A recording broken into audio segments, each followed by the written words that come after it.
Welcome to the Elizabeth Cunningham Show, Courageously Expanding Love with me, Elizabeth Cunningham. My mission is to expand the conversation of love in the world. Is it possible to have deep, loving, healthy relationships? Have you ever been curious about having more than one relationship or partner at a time? Get ready to transform in love, be courageous, and set yourself free. In this show, we talk about relationships, sex, love, and the ways we wish we could be, but never thought were possible. The Elizabeth Cunningham Show starts now. All right, welcome to the Elizabeth Cunningham Show, Courageously Expanding in Love. And today we are talking about tender autonomy. Ooh, but before we get into that and introduce our absolutely phenomenal guest, a reminder that the Elizabeth Cunningham Show is live every Tuesday at 3 p.m., except for this is actually our last episode. Oh my goodness. So I'll share at the end of this episode where to find us next, because don't worry, I'm not going anywhere. We're just shifting gears a little bit, but this will be the last time that I am on the Transformation Network. Thank you so much, Transformation Network. I love you so much. All right, anyway, we'll save that till the end. But we are going to be aired on YouTube and podcast this Thursday. So regardless of when you're watching this, listening to this, we are on YouTube, we are on podcast format. So that's not changing. Even if this is, in 2025, we'll still be on those platforms. So all links are in the show notes, so you don't even have to listen to me. You can just scroll down and click on the links. That's it. That's all you have to do. All right. On today's episode, we will be talking with Molly Reagh about tender autonomy. Molly Reagh is a non-monogamous, queer, non-binary femme. She's also white, Jewish, anti-capitalist, abolitionist.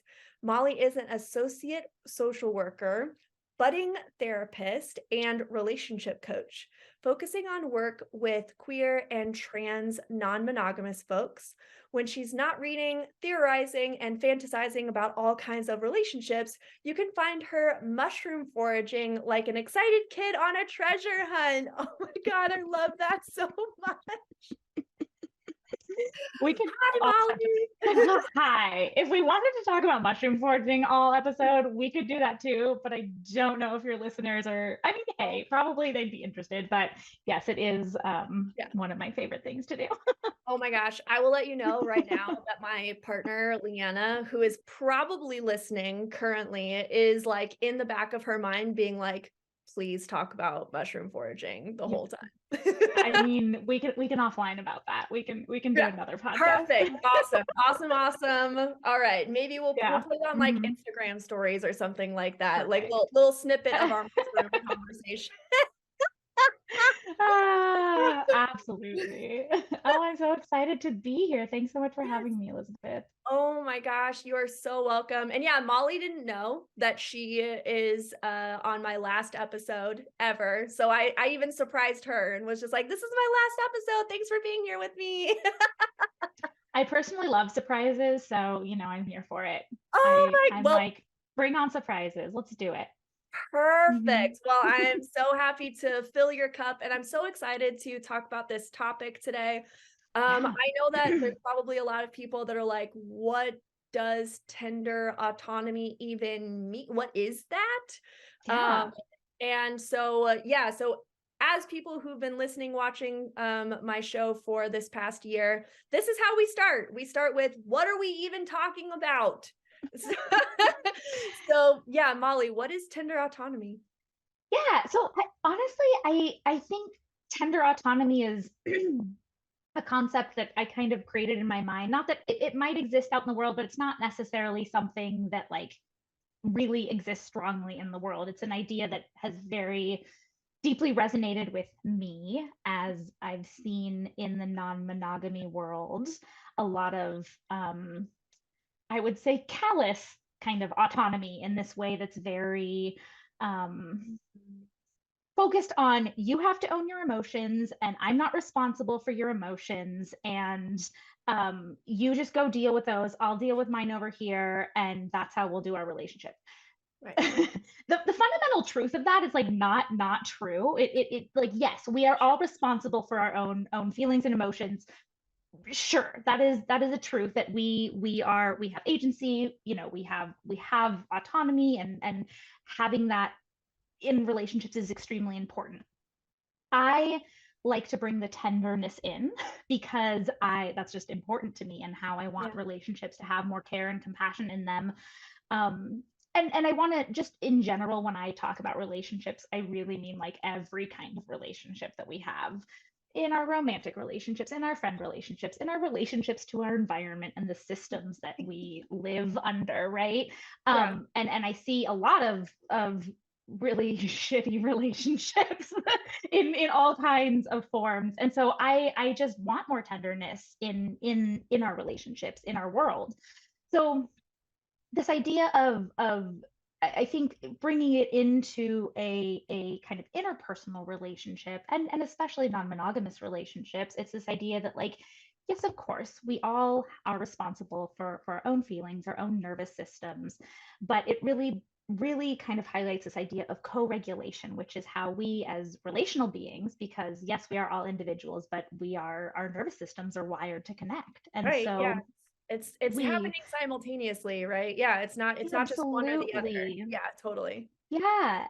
And as we continue to get into deeper relationship with each other, how do we get to know each other in a way where we want to create more ease in each other's lives, right? So if I know that there's something that particularly, triggers you, I have a few options. One is shift my behavior in a way that isn't totally kind of disowning my own needs and wants, and saying, oh, like, I don't want to trigger you, like that's not what I want to do in deep relationship. Or we Yeah, say, totally. actually, Yeah. yeah. Or we say, oh, that's a really core part of my personality that's going to be a little too hard to change. And so I do have ownership to say, maybe this relationship in its current format isn't going to work for us. So there's a few options within that. But it really is it's this idea that just having more, it's really just a basic, like, I just want more tenderness in our relationship so that we all have more ease in our lives. And it is, I would say, easier said than done, for sure, because we all have nervous systems, we all have early childhood experiences, we all live in a culture or multiple cultures, and all those forces are really impactful, really impact us and our nervous systems and how we operate in relationship. And so this is it's a pat idea that is, I think, very complicated and takes a lot of personal and interpersonal work to move towards that. Yeah, I love this idea of tender autonomy, because very similarly I see kind of the same issue, the same problem, where, and we do live in a society, a culture that does tend to polarize really quickly. Like, we're trained to do that, Mhm. right? We're either one or the other. Like, it's either this Totally. or it is that. And so Mhm. it makes total sense that when we talk about autonomy, especially when people are starting to learn about non-monogamy and how to operate in non-monogamy, Mhm. it would make total sense. It makes total sense that people polarize in that Sure. way, right? And so Absolutely. I see where people are coming from. I understand the mechanism that's at work. Um, Absolutely. but yeah, but it is, but the impact of that is then, yeah, like, I am, and I hear that too, where it's well, your feelings are your feelings, and that has nothing to do with me, and like, you need to go deal with that, and da da da da da. And there's a callousness, that instead of like oh, okay, like, I understand Yeah. that that's what you're feeling. I get where you're coming from, and I'm not going to take that on. Exactly. Yeah. Yeah. Or what parts of it can I not take on, but treat a little more gently, right? Like what parts of those within my capacity are able to, it's not coddling, because that's not what it is. Like it's not I don't want it to lean into like the codependent, because it easily could. I think this idea, someone could say like, well, that just sounds like codependency. Like, no, that is also not a when I think of like right relationships and relationships that are authentic and genuine, like that is not it. It's not disregarding the autonomy part, right? It's not disregarding that part that like, yes, we we are responsible for our own feelings and emotions and how we show up in relationships. But it's just yeah, I really like the part that you said about not polarizing. It's the both and of the gentleness and the autonomy, and how to just have that more in the forefront of our minds as we are entering into relationships and creating them in ways that are often in new paradigms that haven't been explored a ton, either personally or even just culturally. Yeah, well, I think that you said it perfectly. It's just like it is a new paradigm, and we're Mhm. trying to use old mechanisms in a new Oh. paradigm. Yeah. Just like, but there Yes. has to be a right way to do it, right? There has to be a right way. There has to, and if there's a right way, then there has to be a wrong way. Yes. And Oh my gosh. Nuance is I Mhm. think the my favorite concept, one of them, one of my favorite. Just I want us to have more nuance in life, and I think that when I understanding like developmental trauma and trauma, it and just like black and white thinking is very easy for, and I think it's easy for humans to do in general, regardless of what our experiences or you know traumas have been. And I think when we can lean like have more nuance about our relationships and stop saying this is good, this is bad, and just saying this is what it is right now. How do we take the uh information that we are getting from our environment, our lovers, our partners, our friends, and then be able to pause, take some time with it, to then make decisions that are, yeah, more aligned with how we want to show up in relationships. And it's, again, this is all like, it's never going to be perfect. We're all going to muddle through relationships. It's important to have conflict in relationships because that helps us grow and move through. um it helps us deepen connection. um yeah. Yeah, Yeah. no, absolutely. And so we're going to take a really quick break. I love that we ended there though, because I think that I'm going to repeat that because conflict is important in relationships. And Absolutely. I think that one of the reasons why we do this, black and white thinking is because we think that it's going to resolve conflict, because then it's like, well, if it's Mhm. this, then we all have to agree Yeah. on this, and then we all do it this way, and then there's no conflict. Oh, that's so real. Oh my God. So anyway, so when we get back from break, we're gonna talk about the conflict. Let's Let's do it. let's talk about it. Oh my Can't wait. God. Oh my Get God. into All it. right. We'll be right back.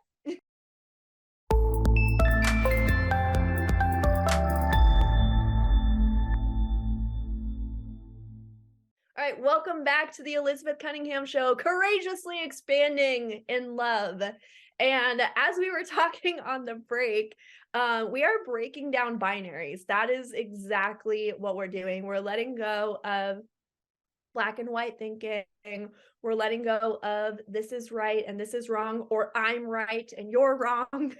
We're really letting all of that go. So to every single person who is listening, watching right now, come here with an open mind, like really get curious, like like how does this apply to me? Where do I do this? That is probably the best way that you can listen to, almost when in talking about these types of topics, like relationally, the best way to listen is, where do I do this? Because it's so easy to listen from the standpoint of, well, my partner does Oh, that. just saying, I'm like, we could go down all of those rabbit holes like for a whole another hour or two. So pick one and guide me. I know. Well, that's the thing. So, we were talking about, we're talking about Tinder autonomy. So that's kind of the overarching Sure. subject here. Mhm. And one of the things that we were talking about before we went on break was talking about conflict, and also like where, it's kind I mean, the question is like, what's the problem? Sure. Right. And so we talked about that a little bit, where it's just like, you don't want to be callous, you want to be tender.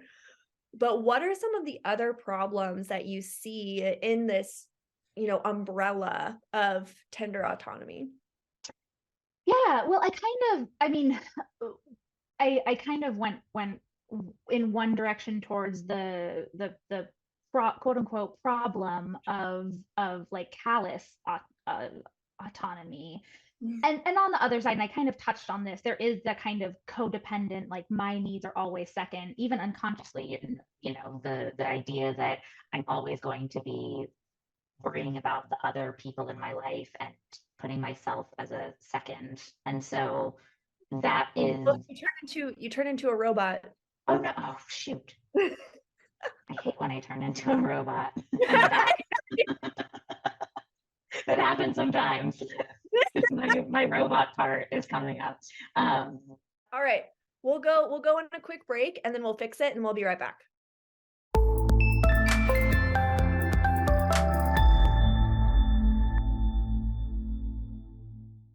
All right, welcome back to the Elizabeth Cunningham Show, courageously expanding in love, and we fixed our technical issues. And so what we were talking about, all good. Hey, it happens. So Nuance, right? nuance, exactly, nuance. You gotta roll with it sometimes, So what we were talking about was codependency, and so sometimes how that shows up in this nuance of tender autonomy. Yeah, this idea again, there's kind of we'll put it on a spectrum where there's this really callous autonomy where you just are responsible for you and I have no impact on you and you just have to go deal with your own feelings no matter what I do.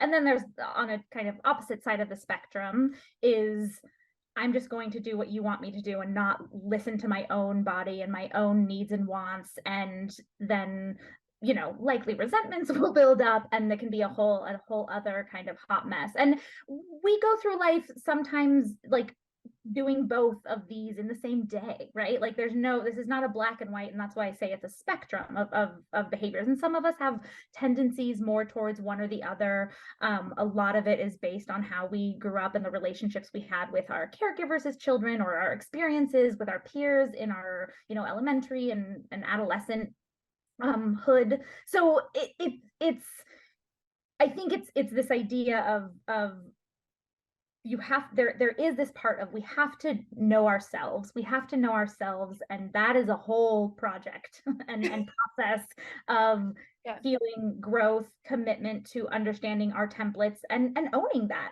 not owning that in a way of just like, yeah, I am who I am and these are some of my habits and behaviors, and some of them maybe aren't totally serving me in my relationship, so I can try to shift them. And some of them, it's just like, you know what, this is going to show up from time to time. And if someone that I am in relationship with can't handle that, or it's just like our it's oil and water, or there's just some kind of incompatibility, then we don't have to, but it can help to like just kind of settle into that awareness of, okay, maybe this just isn't working, or it's not working in this exact iteration of the relationship, right? Maybe like we don't work as partners, but we would be really great as friends, or we don't work as lovers. We need more, we need more attachment for this to work, whatever it is.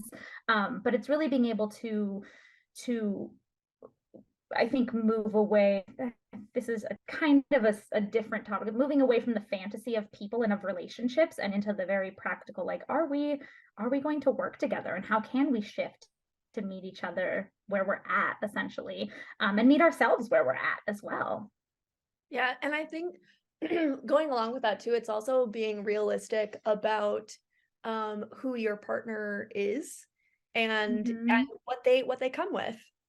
right? Mhm. And because I have a lot of conversations with people about the expectations that they have for the partnership, and then therefore the expectations that they have of their partner, and then like building this character of, this is, you know, this is the person who I fell in love with, and so this is how I expect them to be. And then we have this like break in reality of like what's actually happening and who they actually are, versus like the what's the word I'm trying to think of, potential. Like you oh my god, your face. You're speaking my language, and it's so true. And I think I have such a response because like I do this. Like, I do that. like I do I'm this. just like, oh, my little tender heart is like, ooh, that's me. So No, absolutely. 100%. And I see it, and that's like why, how I see that in other people is because, you know, I have also done that work to be aware that I do that. my Venus is in Pisces, so like my whole relational life is just fantasy. If we're bringing in astrology, which, you know, why not? It's a queer thing. But It's, yeah. but no, I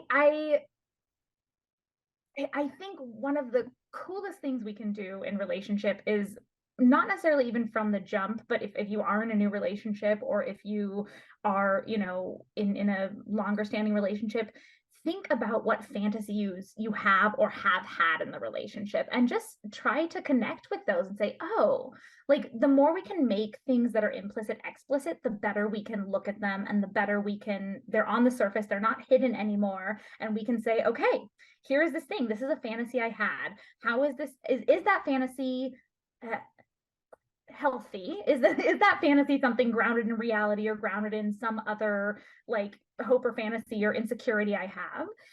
How does it match with the reality? Am I able to be in, you know, happy relationship or satisfying or fulfilling or, you know, growth oriented relationship with someone who doesn't quite like, what is this disparity between the reality and the fantasy, and can I work with that? And that, again, that could take a whole many years to figure out, depending on how long we've been in relationship with someone. But I think a really cool thing, a really cool exercise or practice is like, as you're entering into new relationships, start like journal, be like, here's my fantasies about this person. And then, you know, in 6 months, review it. And in a year, review it and say like, what does, how are things matching up? And is that fantasy, you know, is that something that I have let go of, or is it still really holding tight? And is that causing some friction in the relationship? But I think that's we all fantasize. Brains do that. Like it's a normal brain thing that we're Totally. like, you know, we make meaning, and we search for meaning, and we, you know, try to make connections. That's a very comforting and soothing thing that we do. And we have the, you know, the power, the autonomy to look at it and kind of pause the narrative and know that it's a narrative as opposed to necessarily the reality. Yeah, and how important is it, would you, like, in your opinion, like how important is it to have these conversations with your partner? Like, these are the fantasies that I'm having, right? Yeah, I don't know if I have an exact answer. I think that would probably depend on the people involved and where they're at. I think just pulling this out and being like, here, let me tell you all the fantasies I have about you, without a little bit, like, that could be a little ungrounding to someone. So I think it really depends. I think starting off with just your own internal work about that, depending on your relationship with you know, whoever you're in relationship with. I think, you know, planting a seed of like, hey, I heard about this idea of fantasies in relation, not sexual fantasies, different fantasy, right? Like the fantasy of a relationship.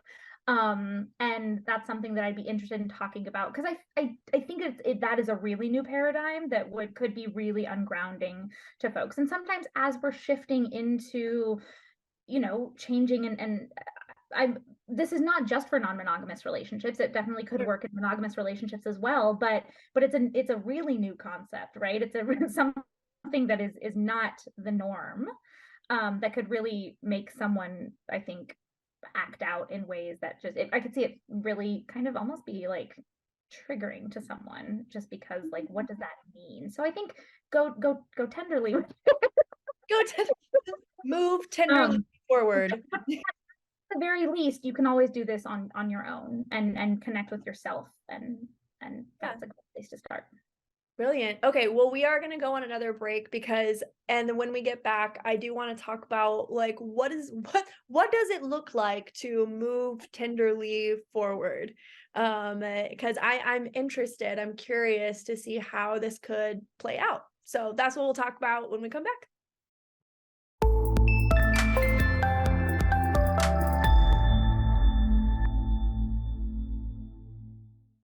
All right, welcome back to the Elizabeth Cunningham Show, courageously expanding in love. And we are here talking with Molly Reagh about tender autonomy. And oh my gosh, I feel like we've covered so much already. But I'm not even gonna recap it. I'm like, wow, it's really been a lot. It's fantastic. And what we're talking about now is, okay, so what does this actually look like? Like when we play this out, how could this look, or what's possible here when we really start to practice tender autonomy? Yeah. I would say the first step, it's not like here's the formula for tender autonomy, but we don't have a 7-step process yet. This one quick trip will help you. It is I would say the first thing is to start practicing tenderness towards yourself and start practicing compassion towards yourself, because I think a lot of the ways that we respond and react in our relationships comes from our own insecurities. And the more we can look at the own voices in our heads, our different parts. I'm a big IFS fan. If you're not familiar. Yes. But the more family systems, for people who don't know what IFS is, internal family systems, it's absolutely go look it up. It's fascinating. I love it. I use some of the principles in my own practice. Yeah, absolutely. And so the more we can understand and not only understand, but really have compassion and curiosity and tenderness towards ourselves, the easier it is to enter into relationship with lessened insecurities. Our insecurities are that we have more security in ourselves, and we can go in with more compassion and curiosity for other people. So I mean, this is a plug for like, go get therapy, go to a coach, go start, even journaling. And I know I say that with like the understanding that it's not always accessible for folks, but even, using the Instagram folks to like journal and think about yourself, right? Like there's like mental health, institutional mental health, in the sense of like having a therapist or a coach, or like having someone who is working one-on-one with you is great, but we do have more access in terms of information, and it can be hard to distinguish what is. That's a whole other side note. I'm not gonna go down that road, but I do think that the more you start practicing compassion and curiosity for yourself and what comes up and why things are coming up, and like, the more you can somatically engage, the more you can understand, like, this is a feeling in my chest when my partner, doesn't text me back in an hour, right? Like, what is that about? And kind of getting in conversation with the body sensations that are going on. The more we do that, I think it helps us be in deeper relationship with other people, because we come with a little bit less of, is this going to totally disrupt my whole sense of self, right? Is this conflict? Is this person going to judge me, right? Even someone we're in deep relationship with, are they going to judge me? Are they going to, And so when we have a little more space and spaciousness in our own self-concept, it really helps us to extend that out to others. I'm not saying like, you have to love yourself before you can love somebody else. Like, that is not what I'm saying. I think it's a both and it's a process, but it is a both and you can't just be focusing on showing up for other people, because I think then that does lead down more roads towards codependency, right? And so I think to start off, it really does start with the compassion towards self, and the with that comes accountability for self too, though, right? Like it's not just this like, oh, I'm tender. It's like, or I'm tender towards myself, like I can do no wrong. Like it's absolutely like, oh shit, I fucked up, and like I can own that, and I can now, instead of trying to be right, I can be like, you know what, I actually did really mess up there, and I'm sorry, right? And so we have more space around these interactions that can be really like, can just kind of clench us up and make us feel really tight, and have it harder to be tender with each other. Yeah, and what I hear and what you're sharing too is curiosity, like bringing a level of like, yeah, why am I having these thoughts, or what is this feeling in my chest, or like, oh, interesting, because and to give my own personal example, like recently, one of my own self-discoveries was like how guilty I feel all the time. Like, I feel so guilty all the time. I put my problems all on me. I put everyone's problems all on me. I'm like, my partner has something, my partner has a complaint, I put that on me. My, community, my clients, my, even just like things in the larger world, like, why am I not doing more about this? Like, what's the matter with me? And like having all of that guilt just like poured on me. And then what happens then is then someone asks me a question, they have a request of me, and then everything seems like so difficult. I'm just don't like, I'm exhausted. Like, please don't ask me to do that. Like, don't ask me questions. Like, please, and like partners come to me. Like, I even had one of my partners text me earlier today, and he was like, hey, and like I've been sick, and like there's been the holidays and like all of this stuff, and we really just haven't connected. And he was like, hey, I feel really disconnected from you. And like, previously, and like guilty Elizabeth would have been like, Yeah. I'm a terrible partner. I've neglected him. I am the worst. I should feel so sorry. I should send a whole like long apology. You know what? Actually, you know what? No, I should stop what I'm doing right now, and I should call him, and I should apologize to him, and I should tell him Oh, how terrible I am, because clearly I'm terrible and I'm ruining oh, everything. oh Like, my goodness. I get it. I get it. And yeah. and Yeah. and letting go of that. This was my literally epiphany last Saturday, like very fresh epiphany. I was like, oh my God, I feel guilty about everything. That's why everything's so hard. And Yeah. like letting that go and really just being like, oh, like it's okay. Yeah. Like Yeah. it's okay. I'm okay. Totally. It's not all my fault. It's Right. all Like, this partner had a need, yeah, and I wasn't able to meet it in this one moment once, and that's right. okay, right? And Like, that's okay.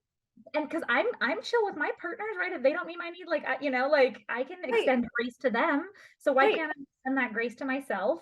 And I right. also want to be with people who extend me grace. So therefore, if they're Totally. not going to extend me grace, I don't want to be with them, you know? Right. Well, and that was the thing. And so when he texted me today, I was like, instead of being like, oh, I'm the worst, I was like, oh my God, thank you so much for telling me what you needed. I Mhm. didn't know you felt disconnected. I've been over here in my little sick world. I love that. Yeah, and I was like, "Hey, I have time tomorrow night. Is that cool with you?" And he was like, "Yeah, that's perfect. Thank you so much. I love you." And I was like, "Then that's it. That's all that happened." No, and that is, I think that's a really brilliant example of this, because you were able to, like, it was a little tiny, little rupture, right? A rupture, because that, again, we going back to conflict, like conflict will happen, big or small. And it's not like we want to escalate conflict, but like conflict will happen. And this could have been escalated if you made it such, like, if you kind of were like, oh God, oh God, oh God, freak out, freak out, freak out, and then it was this whole thing. And then he was like, wait, I didn't need all of that from you. And you're like, oh God, now I feel worse about myself. Like, it could just, and cause you so much more distress, and cause that person more distress. Like, it just, it's when we're able to just like, okay, yeah, he had a need, or they had a need, and I wasn't able to meet it. Oops. Okay, cool. Like, I will do things differently in the future because I want you to feel loved, or I don't have capacity for this, or whatever. It's just, it does make it a little more easier, but like ease, I say ease is my love language. Like, I just want us to all make each other's lives easier because life is fucking hard. And Yeah. I just want to make everyone, I mean, I want communal, mutual aid, mutual ease, right? Yeah. But that's what I'm really hearing in what you're saying about tender autonomy and extending that to yourself first, is because then in that tenderness with yourself, then everything does become a lot easier. You are able to see it in like a just for what it is, which is what we were talking about earlier. It's like really checking in with the reality of the situation. And like the reality of the situation, like in this example, the reality is, hey, and he even said, he was like, I know you were sick last week. I know it's the holidays. Like, and he's even like building it up like it's it's not a big deal, but I feel disconnected and I would love to feel more connected to you, and this is what I need. And like, and then being with just that reality. Yeah. Right? And that came from having a tenderness with myself. Yeah. Brilliant. I love it. Yeah, no, that's such a, I'm so glad you were able to bring it into such a real example, because I think it's really easy for these ideas to stay in kind of this theoretical realm and like, how do I do this? And so I really appreciate you bringing that into like a tangible example of how this can work, and the multifaceted nature of it. Like, it starts with me, and then it, and here's an example of how it like made this interaction pretty smooth, which is great. Yeah, it was literally 4 text messages. Yeah. That's it. Love it. Yeah. And I'm not like on the phone with another partner being like, oh my God, I feel so bad. Like, you should reach out to him and see if he's okay. But like, literally, this is what I would have done. Like, I'm not exaggerating at all. No, I mean, I relate. I relate to that, of like, a lot of anxiety in relationships, just a lot of like, am I doing the right thing all the time? It's like, well, baby, you can't do that. That's me talking to myself, like, sweet little Molly, you can't do that. That is impossible. And it's okay. Yeah. And it's so real. And I think that we can, and I love that example too, because it's like, I think we can know that intellectually. And what you are sharing as well is like checking in with your body, checking in with your sensations, checking in with your emotions, because that is a completely different thing than like knowing something logically. And that's also something that I hear from people as well. They're like, the frustration of knowing something logically, but then not being able to fully apply it because you haven't looked at like, I needed to look at guilt to understand the logic of, you know what, Elizabeth, it's not all on you. Okay. Totally. Yeah. Yeah. No, I have tingles. I'm happy. I Yeah. just love seeing how like in real time, or just like in real people, how we are, all in our own way doing this work, and then seeing how it is positively impacting our relationships. And it just makes me really excited. and I hope to, this is all, I just like think of like, man, if we could do this on such a large scale, think of how that would shift. That's what everybody who's listening and watching, share this episode. That's how we're going to do it on a large scale. Share. Okay, we're going to take another break. And then when we get back, oh my gosh, we're at our last, I know, like it just flies right by. Okay, so we're going to take another break. When we get back, I'm sure that every single person listening, watching is like, Molly, what else do you do in the world? How can I get more involved with your work? Because this is amazing. And then we'll talk about that when we get back. All right.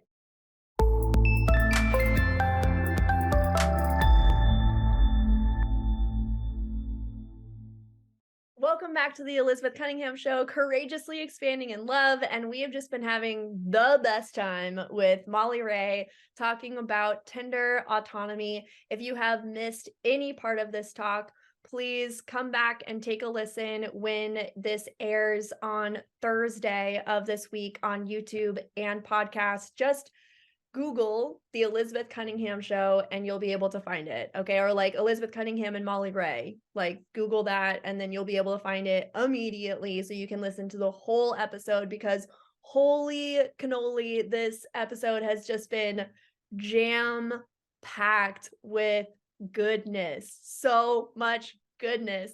And then even I wish we were like on Oprah, where like you can see like the what is it, like the in between, like the break scenes or whatever. Because even on break, we've been having such a good conversation. Oh my God, so good. Okay. So we are wrapping up the show. And so I want to make sure that there's enough time so that you can plug what you're doing, what you're up to. I know you have a little promo giveaway, so I'm excited for that. So the first question for the end of show is, what does love mean to you? Oh, goodness, what a great question. Love means to me tenderness, gentleness, accountability, boundaries. It means flexibility, fluidity. Those are all words, I think, not synonyms, but what's incorporated into love for me. I think it's a way of wanting freedom and liberation and working towards freedom and liberation, both like personally, interpersonally, systemically. It's about just wanting to like humanity to thrive, and humanity is in terms of our environment. I always go to like the big level. I think it's my like social worky macro level thinking, but and it's all intertwined, but I think it's really about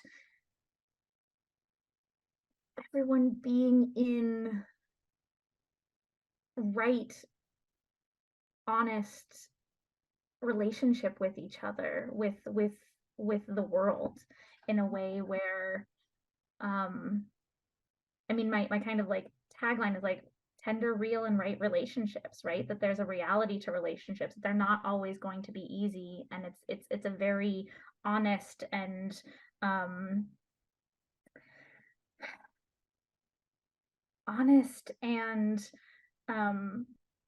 of taking off all the layers of like of what's placed on us, and just seeing each other as humans, as people who are existing in some really hard contexts sometimes, and trying to see the best in everyone, and wanting everyone to thrive and have ease in their life. So that's my answer. I went all over the place, but I love it. I love it. I think part of what you said is like just being with the realness of relating and relationships. yeah, absolutely. Absolutely. I really love that. That's really beautiful. Yeah. Yeah. And I really, I mean, my mission and purpose statement for my business is expanding the conversation of love in the world so that everyone can be free. Yes. Yeah. And so I really resonate with like love as freedom and liberation. Absolutely. And, like, yeah, beautiful. I love that. All right. So if people got nothing else out of this episode, what do you hope they got? I hope that people got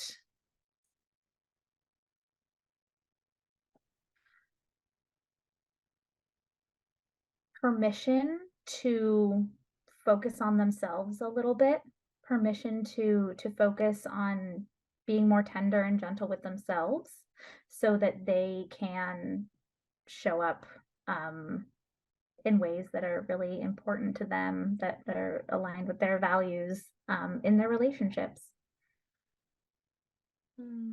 Thank you. I love that. Love that.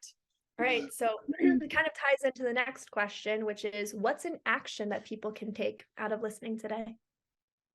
An action. Well, I have a workshop coming up. Oh, what? I don't know Okay. if that's I don't know if that's the action. No, that's a different. That can be an That is action. That can one absolutely be action an that I do have a workshop coming up on the 1st about rooting into our values. And I think it's going to be a really helpful and wonderful space to think about ourselves and what our kind of templates are and how we can use our values to guide our behavior in the upcoming year and beyond. But I think one action outside of that that folks can do is to find a support and accountability network or person, whether that's a therapist, if that's not accessible for you right now, a friend that you trust or someone that you trust that you can kind of say, hey, these are my goals these are my, this is how I want to be moving differently. These are patterns I want to break, and finding people in your life, whether it's a professional or someone else who can support you in that journey. Beautiful. Thank you. But yeah, no, I would love for you to also, promote what you're up to. You already shared about the workshop that is coming up on the 1st. I believe I'm going to double check. Ba, ba, ba, ba, ba. No, I have your workbook Totally. Yes, in the I can guest send link. you. Yeah, you Yeah. can find the workshop uh through my Instagram, which is Oh, bonobo.relationships. perfect. Yep, I do have the Instagram link Yeah, on here. So it's yeah, people scroll down, hit the Instagram link. There we go. totally. Working on a website still. I know. Don't come at me about it. It's 2023 goal.